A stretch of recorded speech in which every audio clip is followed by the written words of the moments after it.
Hello and welcome to the New Thought Men's Podcast, where we explore what it is to be a healthy spiritual man today. I'm Eamon. It's great to have you with us.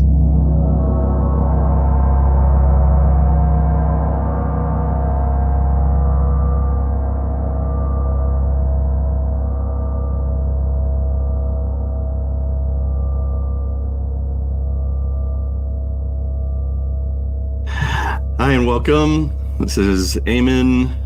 We're here today with Reverend Dan Granda, a good friend of mine, and he is a passionate advocate for authenticity and vulnerability, envisioning a world where openness of the soul is celebrated. He is a co-founder of the Soul Evolution Collaborative, a teaching center of the Centers for Spiritual Living. He leads efforts to reshape our approach to life, fostering meaningful connections and innovative strategies for personal and communal growth. With over a decade of experience with the Centers for Spiritual Living, Reverend Dan is committed to creating safe spaces for authenticity, vulnerability, facilitating profound transformations and meaningful connections. Dan, I know all of this about you. You are indeed a brother after my own heart, with similar vision and values. Yeah. And it's so great to have you on the show today. Yeah. And I think I want to start us off with a quote. You just shared with us about values, I think let's start off with this. Because you use the values from Brene Brown. I want to just share a quote from her. It's when I did an interview, men for the first time, 4 years of my study. It wasn't until a man looked at me after a book signing and said, "I love what you say about shame. I'm curious as to why you didn't mention men." And she said, "I don't study men." And he said, "Well, that's convenient." And I said, "Why?" And he said, "Because you say to reach out, tell our story, be vulnerable. But you see these books you just signed for my wife and daughters?" She said, "Yeah. They'd rather me die on top of my white horse than watch me fall down." When we reach out to be vulnerable, we get the shit beat out of us. And there's more on that quote, but that's the essence of it. And I think it's such a powerful message because it's how men have operated. Yeah. And it's how society has operated and told us, die on top of that white horse rather than fall down. Don't be vulnerable with the people in your life, and definitely don't be vulnerable with the women in your life. And I think it's just it's a big issue. It's a big issue because it doesn't allow us as men to be these holistic individuals, right? Yeah. For us to be vulnerable, for us to have feelings, for us to have that gentle, soulful side. Yeah. We have to just be these stoic kind of intellectual and doing machines rather than get to be our authentic self. And these are societal roles that we're buying into and that everybody's buying into and reinforcing. Yeah. So love for you to just talk a little bit about that. Thoughts on that? Oh, yeah, so many. I will. I mean, first, I'll just say I'll never forget the first time I read that passage in that book because it was like, oh my God, yeah, that. Like I had never put words to it before, but that was it. That was like the thing, like at the time that like I had never heard anybody say out loud, but knew that like so many people were experiencing and hadn't really connected all the thoughts to, but was having all the feelings about. So to have the words to express it that so clearly was like, oh shit. Like, yeah, that's it, man. Like the expectation is right. And so in the past, the systems and the frameworks of society said, this is what it means to be a man. This is what's expected of you. Yeah. do this. Your value as a person is based on what you are able to provide and produce. And to do that, you are not allowed to have any feelings. You're not allowed to be a human. You're not allowed to be a person.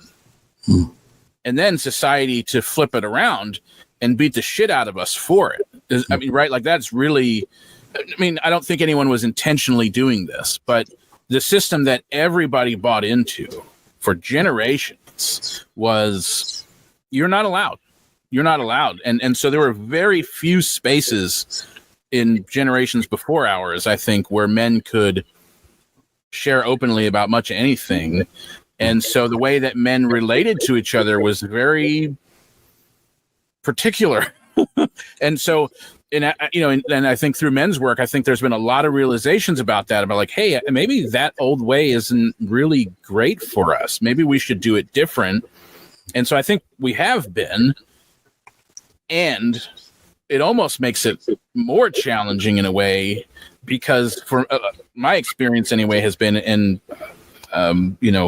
I will say the many videos I've seen on YouTube Shorts and TikTok of guys sharing about this has been similar, that you share anything and it like destroys other people, right? How dare you break my perception of who I need you to be?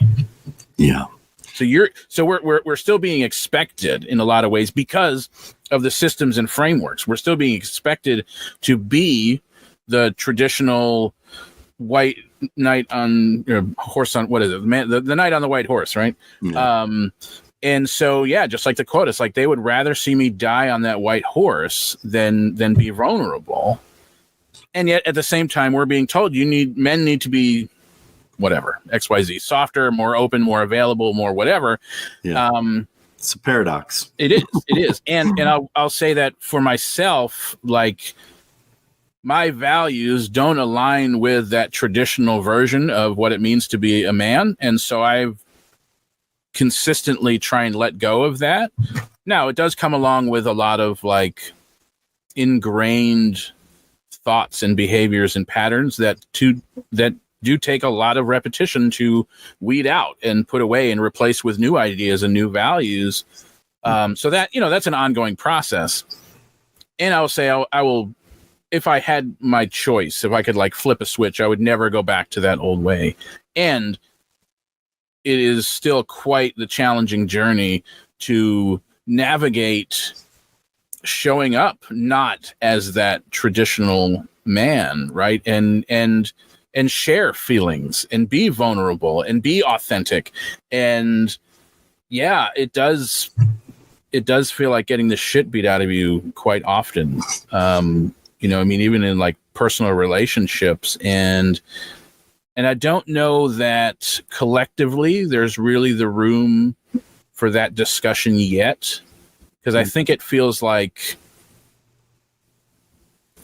we're like, I think the tendency is for the pendulum to want to swing all the way the other direction rather than to let the pendulum fall and create something new. And so it's like, I think we're in the swinging the other direction right now, and it will come back, and we kind of just have to like, let those values kind of be our beacon for a little bit, and maybe take some of the punches, which I still think is less than what it was like to be forced into that pigeonhole of how it used to be. Yeah, awareness and consciousness is that first step, right? It's the multi-tiered step in the process of change. And change for us as individuals is so hard, much less change on a societal level or a global level.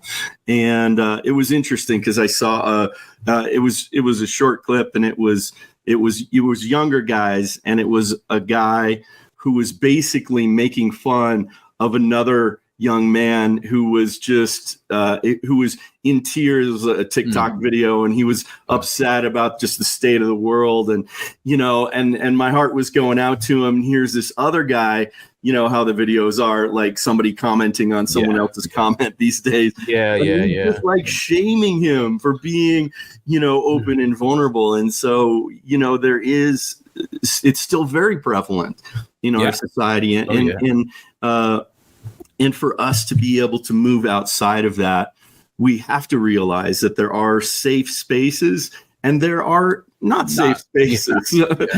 TikTok might not be a safe space. YouTube might not be a safe space. Yikes. But men's work, and I think in the company of men and that connection and having agreements about, creating that safe space and being able to get our needs met, being able to express our genuine and authentic self. I've had the privilege of being in a men's group for over 25 years and being able to do that with like-minded men.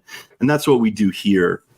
Is we bring that support, we bring that understanding, we bring that, that safety so that, we can. And at the same time, I kind of applaud this young man for being vulnerable, because when people see that, even though some are going to make fun of it, it's like, there are probably, many, many others who are going, it's a crazy freaking world out there some days, and it just brings me to tears seeing, what's going on, societally, what's going on to people, to have a big heart and to have compassion and to have genuine concern for others, I think is something that we definitely don't want to shame. And I think living that values-based life, like what you were talking about in your sharing, and transcending those societal systems. And there are systems, like you said, that have been in place forever. And, since caveman times, really, me, club, defend, tribe, and, be able to, at least on our personal level, to be able to transcend those societal systems and say, you know what, with these people, I get to be authentic. Maybe it's with your partner, hopefully, but maybe not. Maybe it's with a group of men. It's probably not a group of men at a bar. I think it takes consciousness. It takes a conscious awareness to create that safety and to be able to communicate about it. And so I think these societal systems that are breaking down, quite frankly, and I really applaud the younger generations for just being like, hey, we're not going to do that. We're just not doing that. We're not doing it. If I want to hug a guy, I'm going to hug a guy. And it's actually heartwarming and beautiful to feel that love and that connection and that brotherhood, because it's been honestly lonely, so lonely for so many of us men, feeling like we are alone, feeling like we're so vulnerable, and like we do just want it. I mean, we're crying, but we're crying with ourselves. We're not posting it on TikTok or YouTube. And so it's interesting. Go ahead. No, I said it's interesting because that's exactly the word that came up for me is loneliness, right? Because the system that the solution to the problem is based in the same system that created the problem in the first place, right? And so it's this rugged individual, self-reliant, you got to do it all on your own thing that we've all of us have been born into. And so the system is saying, hey, fix it, but also you fix it. Like don't ask us to fix, like you fix it, you on your own, solo, by yourself. Every man has to fix it all on their own. Like, wait a minute. That's exactly the problem is that everyone is expected to be this rugged, individualistic, self-reliant solo being. And that doesn't work, right? Like that's literally insane. I mean, your mental health deteriorates so quickly. The only option at that point is to shut it down, which is the cycle. That's the problem, right? And so when you realize, when you step out of that cycle, I think the natural realization is loneliness, is this sadness that like, oh wow, I'm still being expected. I still have to do the whole thing on my own, which I know is not actually true. Like in the grand scheme of life, that's not actually true. but the work that it takes to like convince other people to go there with you, I have found to be exhausting. And it's so much easier for other people to not want to do that, for me to not want to rely on other people, for like it's so much more, I guess, comfortable to lay back into that which wasn't working but was familiar. Yeah. It even for myself, and I've done men's work for over 30 years, and some days to pick up that phone and say, "Hey man, I'm struggling today. Can you listen for 15 minutes?" Can be one of those hardest phone calls to make, and it's to a certain extent, it's gut wrenching. And I see it pervasive, like what you said, like it's across the board. Women are going through this too, like this rugged individualism, like, hey, you're now responsible for yourself. And, it's everyone for themselves is the feeling sometimes that I feel we get. And so to move past some of these societal systems that are saying, hey, don't be vulnerable, don't be, and we have to carve out these pockets of where we can be our authentic self. I mean, my values are, I value authenticity, creativity, community, and love. I mean, those are some of my core values as far as who I am and how I want to show up. And it's hard to show up authentically sometimes in the world, in the outer world. And yet, sometimes it's the most vulnerable thing, even just being able to speak to it in a small way where others can really appreciate, because that's the reality that no one's saying, but to kind of sneak things in and be like, yeah, it's tough out there. It's hard out there these days. It's good to have someone that you can trust, a best friend. And even looking at those statistics right now, right? I mean, we've seen a drop in friendships. We've seen, where there used to be, most people used to have 4 to 6 friends. Now they have like 2 to 3. And I'm not sure that that's the exact ratio, but it's like 1 out of 15 people said they have no friends. They have none that they can just call and feel like they have a best friend to talk to.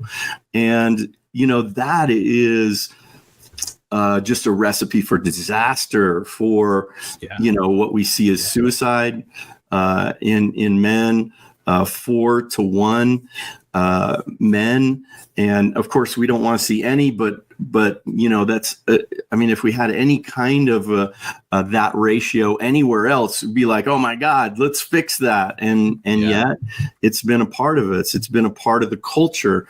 It's been a part of the disposable men culture, and that has been, and there are reasons why we've been trained from 3 years old, 5 years, 8 years old to stuff those feelings, stuff them, because back in the day and still today, we need men who can go and fight, who aren't crying on the battlefield, right? That's the whole military model, to be able to break you down and build you up, and, so that you can continue fighting. And it's pervasive into society. It's pervasive into sports. It's competition models. It's all of that stuff. Don't be a wimp. Man up. All of that stuff is just designed to be shame-based instead of encouragement-based. And so I think this is the question for us. And I don't know that we'll have an answer today, but like, how do we shift, individually? How do we shift societal systems? And then how do we shift that global system, those collective values and those collective messages that every culture has around the world? So curious of your thoughts on some of that. Yeah. I mean, I think like the theoretical answer, right. I mean, some of this kind of feels like a 40 years in the desert Moses kind of deal, where the old ideas kind of just have to die off, right? Because the up and coming generations are so not willing to engage. Not all of them, not totally across the board, but by and large, so much less willing to engage in behaviors of the past that just don't work anymore. Yeah. And so, in 20 years, there probably is going to be entirely new systems. I hope, I pray, Yeah. right? That like, we're just not going to do that thing. And so we have to create something different, right? I mean, we're seeing that like in the workforce, you have like the news is saying nobody wants to work anymore. Gen Z, Gen Alpha won't blah, blah, blah, blah, blah, whatever. It's like, no, it's not that they don't want to work. It's that they're not willing to be abused and manipulated and taken advantage of, especially when they don't see any sort of result for it. Like they're just not going to do it. Yeah. And so something else has to happen because all the businesses that relied on that are going to either have to figure out a new way or shut down. Right. Yeah. So I think part of it is kind of waiting it out. I think in the meantime, the theoretical answer for me feels like, well, we all have to realize that it takes a community. Like we need to get back to that community thing. And so the double-edged sword of things like TikTok is it has tremendously sped up the rate in which we get to connect with people and the rate at which information gets spread around. So like the war on Ukraine was the first war that we all got to see firsthand, real time, from the perspective and the view of the people there, from like civilians living there. Yeah. And like that had never happened before, right? Prior to that, it was like you'd see clips on the news from miles in the distance of bombs being dropped over there. And you didn't see people, you didn't see houses, you didn't see buildings. It was just flashes of lights at night in the distance. Well, the difference of being up close, like somebody with their iPhone live streaming on TikTok of like the dude across the road shooting at you. It's like, oh my God. Right. And now like, seeing real time, like there's like 7 different genocides happening across the world. Yeah. What the fuck? Like, it's 2024. Are you kidding me? Yeah. And so the double-edged sword is we're connecting at whatever level of connection that is, right? I don't think that's the same as like sitting in a room with somebody, but we're connecting so much faster and getting information so much more regularly, unfiltered, that it is, I think it's speeding up life in a lot of ways. And at the same time, it's also uncovering things that I think went brushed under the rug for like ever. We'll say one thing and then it doesn't matter if we do something else because no one's ever going to know because it's half a world away. We're America, we're whatever, right? Like, I think there's a lot of that's happened where we put up the facade and what happens behind closed doors happens. And well, here's the happy front facing facade, right? So I think that's come crashing down a long time ago for especially the younger generations at this point. Like that never existed for them. They've always seen behind closed doors because somebody was there with a camera. Yeah. Right. Yeah. So it is that double-edged sword in a way because we're more connected than we've ever been. And at the same time, the reality of that is like super disturbing a lot of ways. Yeah. Or seeing the guy online crying and then somebody else stitching it, ripping on him. Yeah. I think what happens is it leaves us with some choices to make. And I think the two most common choices, right? Like if this rate of change has kind of been exponential, this shape, right? It's been like this arc upwards. But the life we've been trying to live or told to live has just been this consistent plane. Well, when it's back here, it's really close together, but as it's gone forward and we're still chugging along, well, the rate of change keeps getting further and further away, even though this is still increasing. This is increasing way faster. Yeah. And so people born when rate of change was all the way up here, see the disconnect and are like, what life are you living? Like, what are you talking about? What world is that you're living in?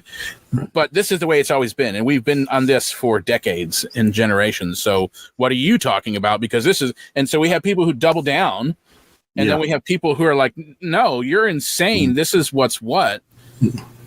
And so what do you do? Well, I think what happens is the more we see this change happening, the more we see the insanity, the more we see the toxic guy ripping on the guy who's trying to be vulnerable. I think the more people do wake up to that compassion, the more people do realize the need for connection on multiple levels, connection greater in community, a place to really belong, not fit in, but a place to really belong. Like you as you belong here. Like you are needed. You are a part of this just for being alive. You belong here in this place, and we're all going to take care of each other. And so I think part of it is a mind shift. Part of it is like that critical mass that kind of tips the scale. Like enough people see the guy ripping on the other guy. Like, yeah, there's going to be those people who double down on this plane of this is how it's been, but it's less and less and less. They just happen to be really loud. Yeah. There's more and more people who see that video and go, wow, I'm never doing that. We need to do whatever. We need to connect. We need community. We need more people who are willing to be brave enough to share like that. We need community. We need to take care of each other, right? Like, yeah. And I think that's the answer. I do. I mean, otherwise I wouldn't be doing what I do, which is the New Thought Men's Community. Yeah. Is, you know, I love the that we have this connection, that I can connect with you from across the country and say, hey, what's going on, bro? You know, and at the same time, we have a human experience. We have a live experience. You know, we know each other. And so to foster those real life, live friendships, and then enhance them through social media, enhance them through, you know, that online connection.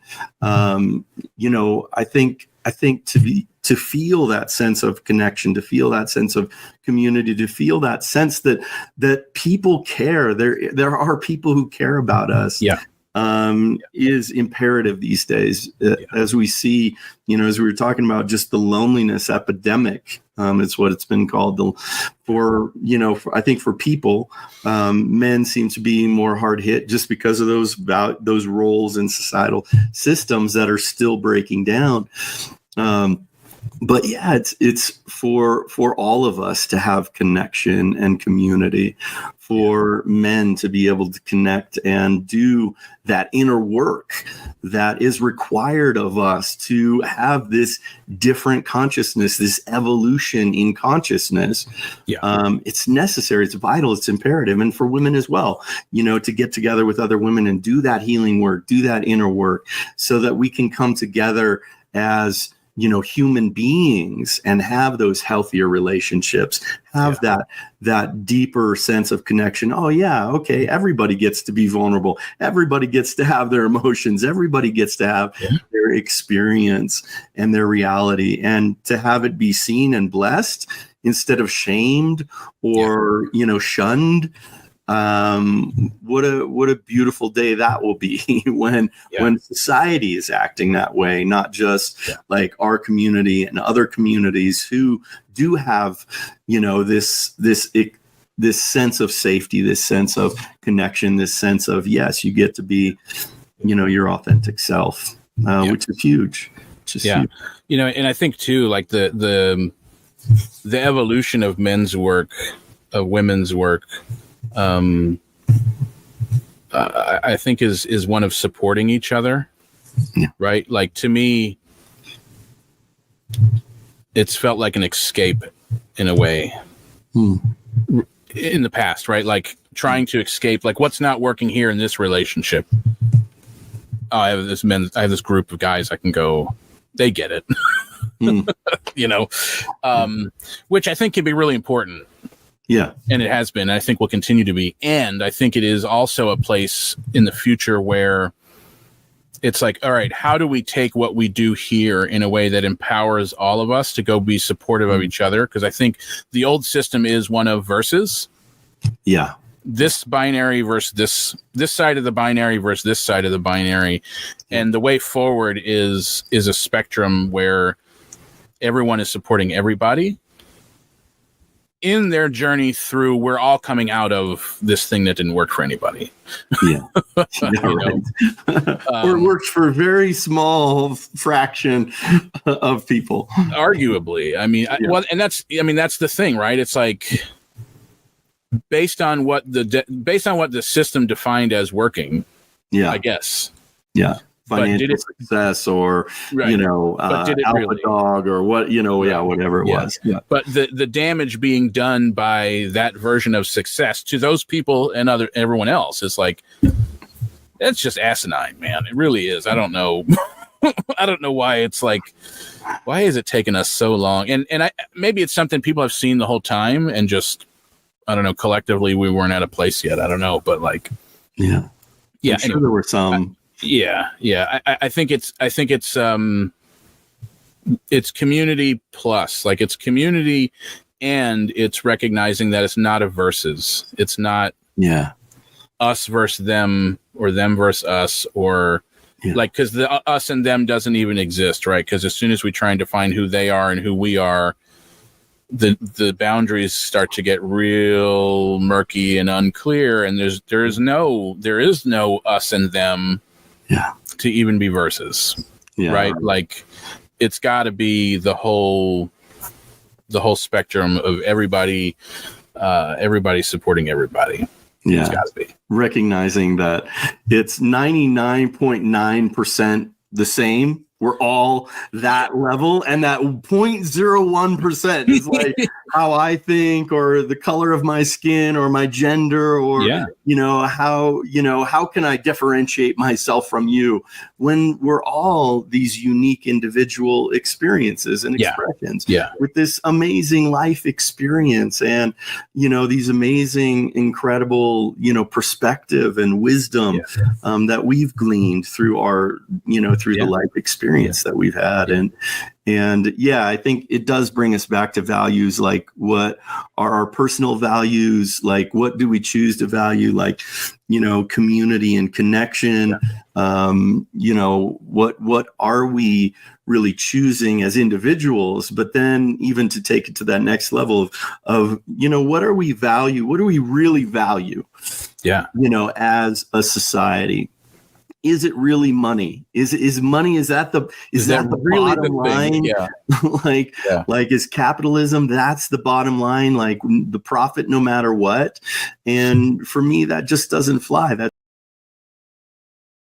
need money, especially in this Western kind of society. I mean, in every society, it's silly to say, just levels that we have to meet our basic needs. But beyond, truth is, like, we're not even doing that. So many people are not even doing that. Right. To name a and so there is this foundational piece of equality that needs to happen, of just people being able to survive. It's Maslow's pyramid, right? So all this stuff, and then we get up into this friendship and community and connection, illumination, like spiritual liberation, like a deep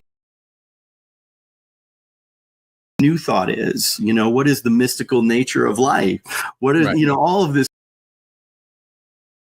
inspirational stuff. But if we're down here and we're not in a couple jobs or 3 jobs or whatever, just to get, it's so hard. And we've all been there at some point in our life. We've all been there. Nothing else matters except for, I got to survive. I got to pay the rent. Attention or energy to put towards anything else. Yeah. Right? It's super hard to get up that pyramid, friendship, and cultivate community, and to look at our values in alignment with societal values in alignment, our global values in alignment with The truth is that they aren't. At society, when we look at politics these days, it's so far off of what the vast majority of people want. They want to address climate change. They want to address the inequality issues. They want to address, the homelessness issues. They want to address these challenges that are going on in our society. And yet it seems like it's just an overwhelming struggle to do any of those things. Like, it's just such an uphill battle. Yeah. And so, I think what we can do is shift that through our values. And that means investing and spending money where we want to invest our values at.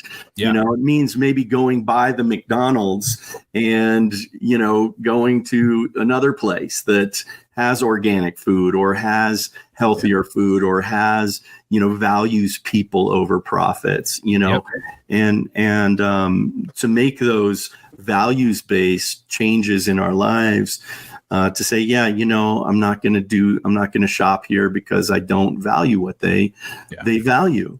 And I think on that level, there is a huge place where we do get to have an influence, and that's how we spend our money, where we spend our time, because that's just, even more value is there.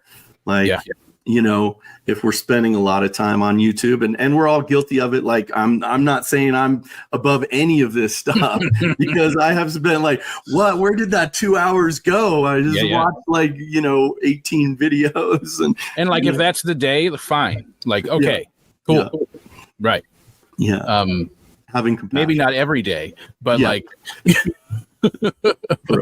But and I think that's part of the shift too, right? Is like, rest is resistance. Right? Part of the conditioning has been like, you must grind. No, that's part of what doesn't work, right? Like, we're all, that's part of what keeps us in that we're not having our basic needs met, is that you need to grind more so that box. Right? And it's like putting down that. Does it take a lot of work? Yes, for sure. It takes certainly a transition period and like all the time of not to engage is just so normalized. Yeah. But it's like, I don't have to earn rest. Yeah. I can just rest. Or whatever, like, if that's what I need, I can listen to my body and what it's telling me. Not hit the wall. Dude, for years, crash for like 3 days, and it's like, right, I need to stop doing. Right, and it's it's usually it would be like a cold or a body would put my ass down for a day or two or three or more. After took 20, 25, 30. Yeah. I need to not do that. That is not working.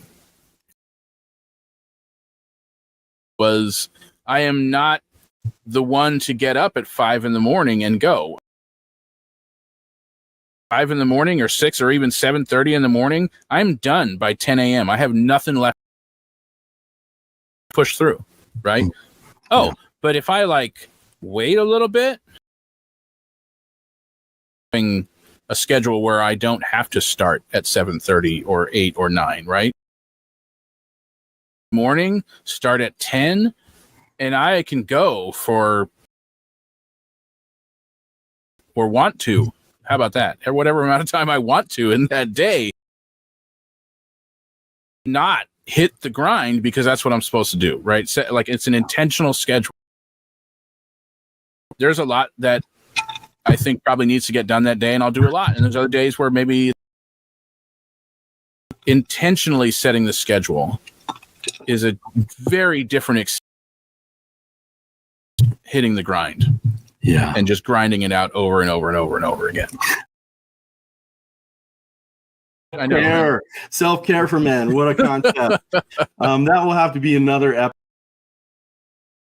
We're about time, but love, any kind of final thoughts about just values and how to live a value-based life. Yeah. We kind of talked about this before the recording a little bit, like the value less important than the last time we had it. Right? Values are always more important than the last time, more important than the last time. And so I don't like 20 times in the last like 10 years. And it's never not been helpful. It has always brought clarity. Like values has always brought clarity and more understanding of my life and how I want to navigate it. And the first step in engaging, like, because I think at some point, like values, understanding my values was about me. I think now understanding my values is about us. And I think that's true for a growing number of people where when I understand my values, we all get to be better. Yeah. We all get to engage differently. We all get to do community. We all get to live differently. We all get to do life differently.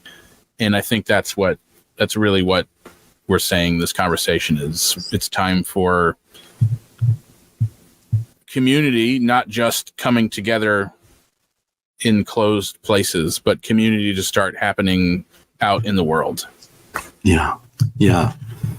Out of necessity. And quite frankly, not just for sure surviving, but also thriving. Yeah. Oh, brother, I appreciate the conversation. Hey, for those of you interested, you can connect with Dan at the soulevolutioncollaborative.org. And he has 52 weeks of mindfulness guides that you can get direct into your inbox. So check him out. He's an amazing guy. Dan, it's been so great to just sit with you today and have conversation. And I know there'll be many more of these rich, depthful explorations of, who are we? What are we about? And what's the heart and soul of it? So thanks, brother. Thanks for being here today, and look forward to much more down the road. Absolutely. I hope you enjoyed this interview from the New Thought Men's podcast. For instant access to all podcast interviews, talks from our summit, men's groups, and so much more, join us at newthoughtmens.community. Thanks so much for being with us today. There's more to come, so stay tuned in.